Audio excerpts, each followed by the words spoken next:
3 lies about acceptance that keep you from Nirvana.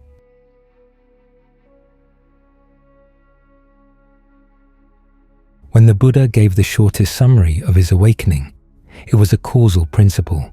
When this is, that is. From the arising of this comes the arising of that. When this isn't, that isn't. From the cessation of this comes the cessation of that. The this and the that refer to things that are directly experienced. Neurons may be firing in your brain, but you don't experience the chemicals or the electrical impulses directly. What you experience may be an intention or a perception from the point of view of your experience. Science talks about things far away and inferred, so it's a mistake to see the practice as a kind of science. Now, there are some parallels. A scientist conducting an experiment has to make a few assumptions about the power of action, that the scientist can change conditions and is responsible for the decision to change the conditions. And if a change in the conditions is accompanied by a change in the results, we can assume that there's a connection between the two. All these things are assumed. In the same way, when the Buddha teaches, he says, try this, then try something else. Compare the results and learn from them. That's how the Buddha found his awakening. That's how he recommends that we practice. From that point on, though, the parallel breaks down. You can't run controlled experiments inside your mind. In other words, you can't tell part of the mind to do this at this time, and another part of the mind to do something else at the same time. They can't go back to the same initial conditions, but the general principle that your actions will make a difference is one that's worth assuming, because we have a problem inside that the scientists don't have outside. When they look at your brain, it doesn't make any difference to them whether your brain is suffering or not. But for you, you feel the suffering inside, and it does make a big difference. In fact, they can't tell why you change your mind or how you experience a perception or an intention. There are lots of things they can't tell about you from outside. The big difference, of course, is that you're committed inside. Your actions will lead to results that you're going to experience. If you're not careful about how you act, you can cause yourself a lot of suffering.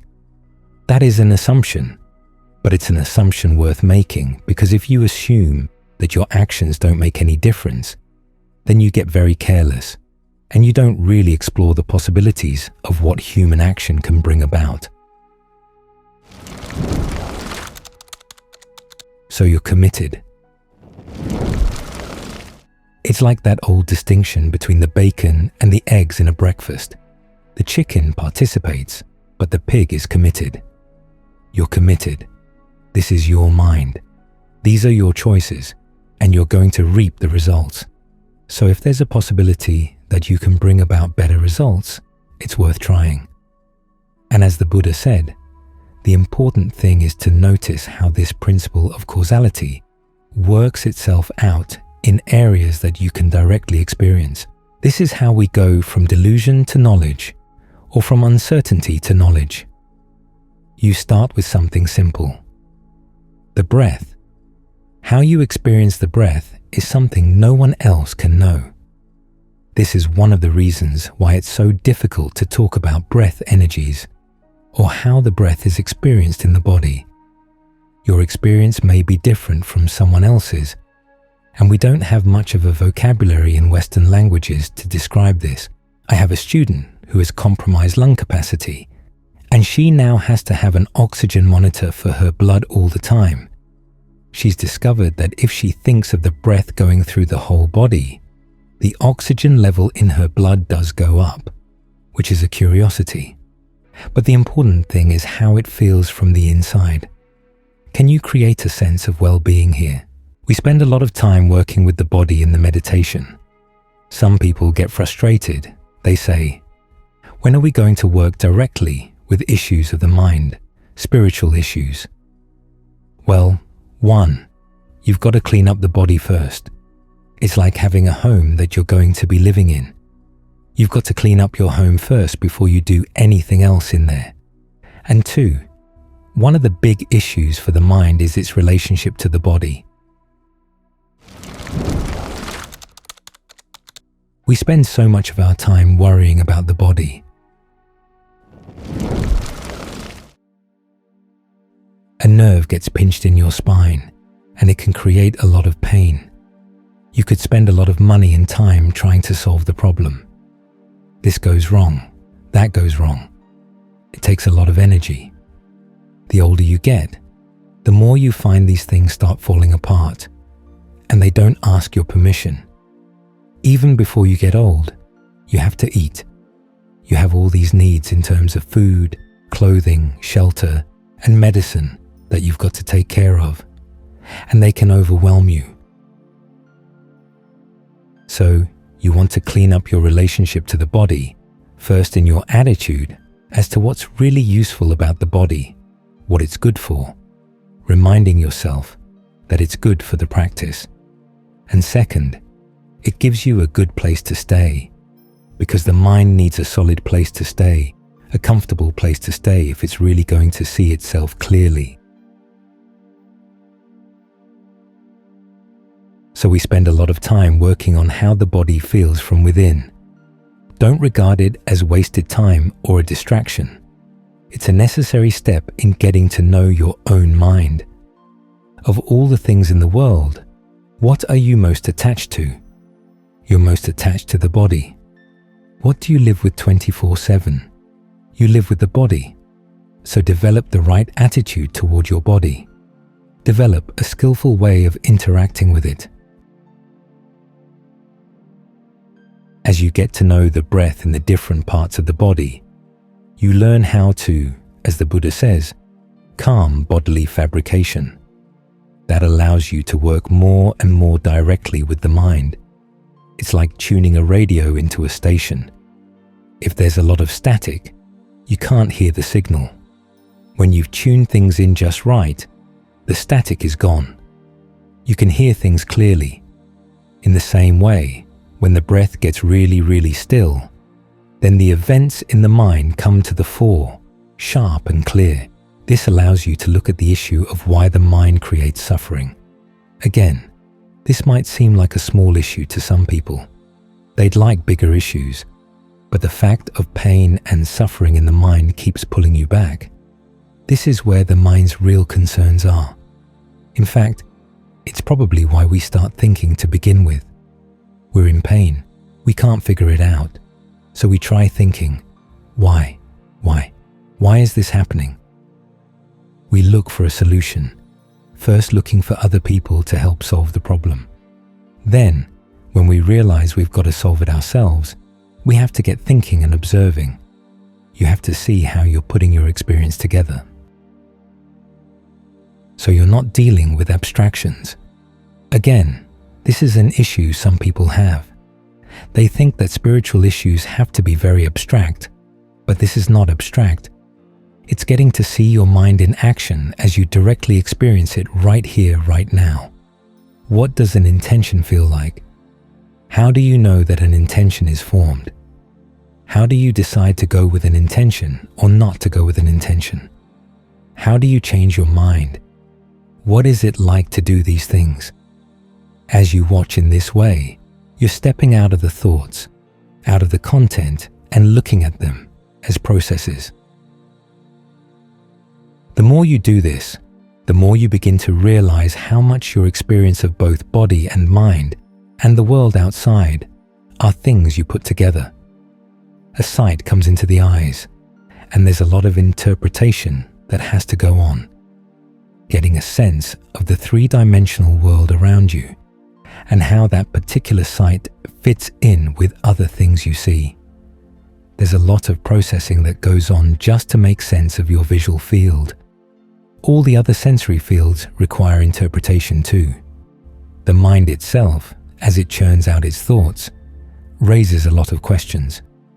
It requires a lot of cobbling together to have answers. So when you see how all of this is fabricated, you begin to wonder how you can find happiness with fabricated things like this. The mind begins to get more and more inclined to want to find stillness, so it turns more and more to concentration. At first, the concentration seems very peaceful compared to everything else, to the point where you would think it may be unfabricated. It's just there, especially as you tune into deeper and deeper levels of concentration with an unbounded sense of space, a sense of knowing. Everything seems to come out of the knowing and go into the knowing. And the knowing is not disturbed. It's the same with the space. A lot of people get deluded right here. They think they've reached the ground of being. It's so still and so pervasive. But it is fabricated. Scientists have done tests and have discovered when certain areas of the brain are activated, there's a great sense of oneness. They call it the God spot, as if they had answered the question. This is why people have religions. It's because of the God spot. Now, if the Buddha had you end up with just that sense of oneness, maybe they'd be right. But he keeps saying no, there's more. This too is fabricated. As you experience it from within, you begin to realize that you put it together. You recognize it, you label it. There's an effort that goes into maintaining it. That effort may be very subtle, but it's there. You can see that even this is fabricated. You can see what you've done to keep it going. Then there comes a point that's hard to describe. You realize you can't stay there if you want to get beyond the stress of that particular state, and you can't go someplace else because everything else you're going to go to will also be fabricated. Then, between the going and the staying, there's an opening. There's something that's totally unfabricated, totally unconditioned, unintended, an area where scientists can't go. Everything they know is all conditioned, but this is not. And that's where you find the solution to the problem, to the questions of why are we suffering and how can we stop? Well, this is how you stop. And once that problem is answered, there are no other questions that eat away at the mind. Now there will be other problems you can solve or try to solve, but this big problem has been solved. Your big problem has been solved, and it's been solved from within. This is why you might say the whole practice of the Dhamma is an inside job. The problem is something that's sensed only from within. You're suffering. And the solution comes from understanding how you experience things from within and how you can clear away all the fabrications and find something unfabricated within. At that point, there are no more doubts. You might have questions about the world outside, but now those questions don't have teeth. They don't eat away at the heart the same way the question of suffering eats away at the heart. With nothing eating the heart, it can be whole, something that's truly deserving of being our goal. The third and a half, noble truth. Cultivate the desire to stay with the breath. Cultivate the desire to do it well, and don't be afraid of that desire. I don't know how many times I've heard people say, if you desire to do it well, you're setting yourself up for disappointment, for stress, suffering. So just accept whatever comes. But the Buddha was upfront about the fact that, yes, there will be stress, there will be pain, when you realize that you haven't reached the goal. But he called that a pain to be cultivated. He called it renunciate pain. He called it a pain not of the flesh. It's the pain that comes when you realize that you haven't reached the end of suffering. There's more to be done, which is different from the pain of simply sitting around being miserable, because this pain actually motivates you to practice. The Buddha didn't tell you to develop that pain, that desire, just to stay there. You're supposed to act on the desire. You use that pain as motivation. There's work to be done, so let's do it. There's something to be attained. We're not there yet, but if we practice hard enough and practice wisely enough, we can attain it.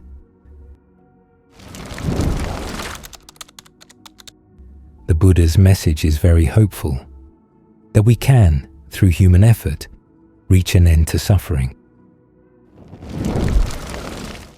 It will involve some suffering along the way, but the Buddha was always the sort of person who would think strategically. Some pains are useless as part of the path. Others are very useful. After all, we're going to be learning about suffering. We have to comprehend it. What better way to comprehend it than to cultivate a useful and skillful pain? Get to know it well. Use it until it's served its purpose, and then you can put it aside. Don't short-circuit the path by saying, "The cause of suffering is desire, so I just won't desire anything at all. I will have zero expectations." That doesn't take you anywhere. It's like the Dhamma teacher I once heard, who said that after many years of teaching, she didn't know if there really was a cessation of suffering. She didn't really know if the third noble truth was true, but she had her own truth. She called it her third and a half noble truth, which is that suffering is manageable. I'm surprised that she ranked it higher than the third truth. Contrast that with Ajahn Suwat's attitude. He told me that there was one point in his practice when he realized that of the four noble truths, he knew the first, and he knew the second, and he knew the fourth, but he didn't know the third. So he set about trying to figure out, what is the cessation of suffering? Because he worked on it, and he put a lot of effort into it, he finally came to know. It's when you set high goals for yourself and stick with them that you really benefit from the practice. So we know there's a pain that comes from realizing you're not there yet. There's more work to be done, but that's a pain to be cultivated and acted on. The Buddha himself said that the secret to his awakening was that he would not rest content with skillful qualities. What this means is that if the skillfulness in his mind had not reached the level where it put an end to suffering, he would keep working at it more and more. He wouldn't just stop. This is why he left his first two teachers. They taught him skills for concentration. He mastered them, and he realized that they didn't lead to the end of suffering. So he moved on. He tried 6 years of self-torment. That didn't work. He moved on. He kept looking for what would actually bring about good results. So he had very high expectations, and he stuck with them. He stuck with them skillfully. And he was finally able to reach, as he said, what he had never reached before. To attain what he hadn't attained before. To know what he hadn't known before. That's his message. There really is something special to be attained through human effort. During my first year with Ajahn Fuang, he made the comment that there are some people who say the path is simply one of letting go. He said, they forget that the path also includes development. Look at the customs of the noble ones. The fourth custom is to delight in abandoning and to delight in developing. In other words, you delight in abandoning unskillful qualities and you delight in developing skillful qualities. That's where you find your joy. This theme goes all the way through the teaching, even down to the Buddha's teachings to his 7-year-old son. Whenever you wonder about a Dhamma teaching, always go back to those instructions to Rahula to see whether it would fit in with what the Buddha taught Rahula. There's no place where the Buddha taught him to have zero expectations or that he should simply let go. He said, when you're going to act, ask yourself, what are the consequences of this action going to be? If you foresee any harm or affliction coming from the action, you don't do it.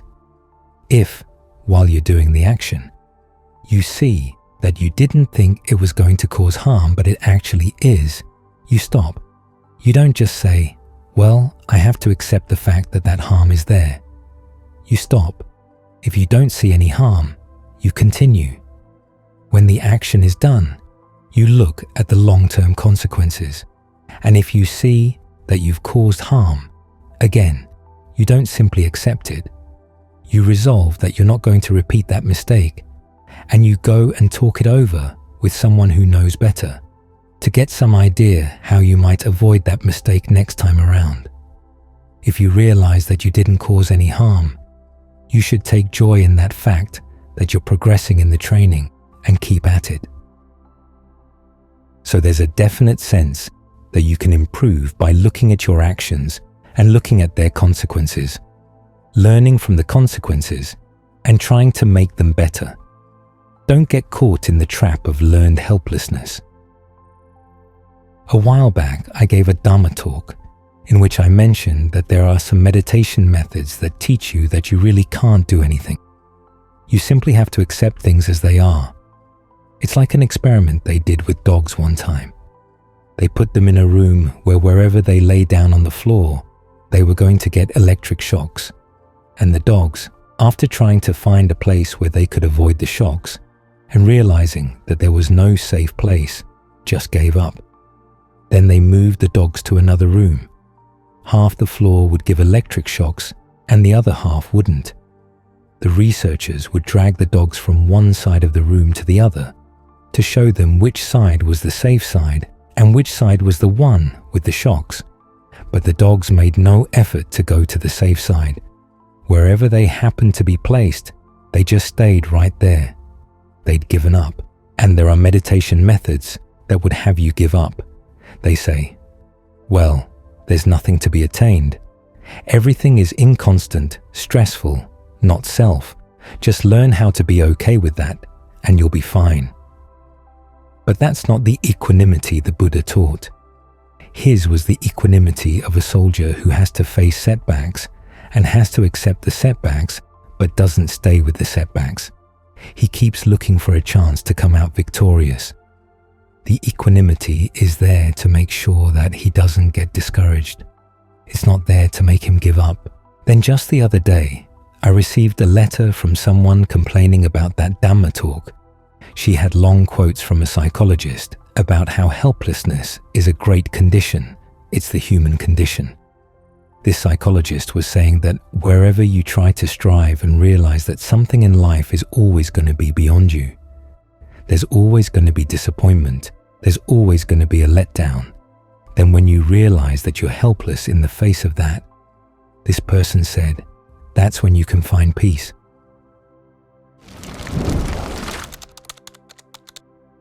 Well, that's the peace of the third and a half noble truth. In other words, the peace of giving up. It's like the Buddha's image of the cow. You want to get milk out of the cow, and you're twisting the horn. The harder you twist it, the more you irritate the cow.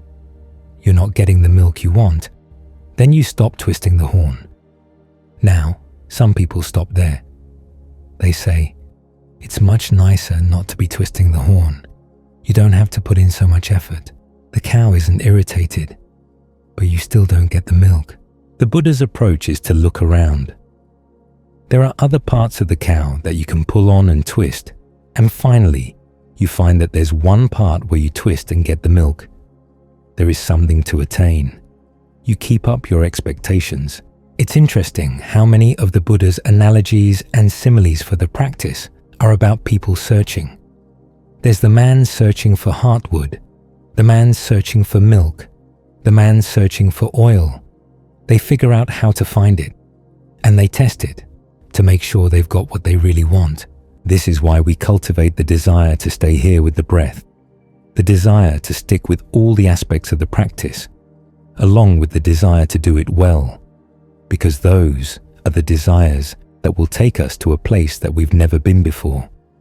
So if you've been taught to have zero expectations, erase that teaching from your mind. Remember the Buddha's approach. Keep your expectations high. Don't let yourself get discouraged. Have patience, realizing that this may take a while. Have the equanimity of a soldier who faces setbacks. Have the equanimity of a doctor who, in dealing with a patient, may realize that there are some things that cannot be cured, but the doctor doesn't let that stop him or her from treating the patient. You look for the areas that can be cured, areas where, at the very least, the patient can be given some sense of comfort. So instead of helplessness, you learn hopefulness and learn to be mature about your hopes. That way, you'll be able to attain things you've never attained before, and you'll find that they really are worth attaining.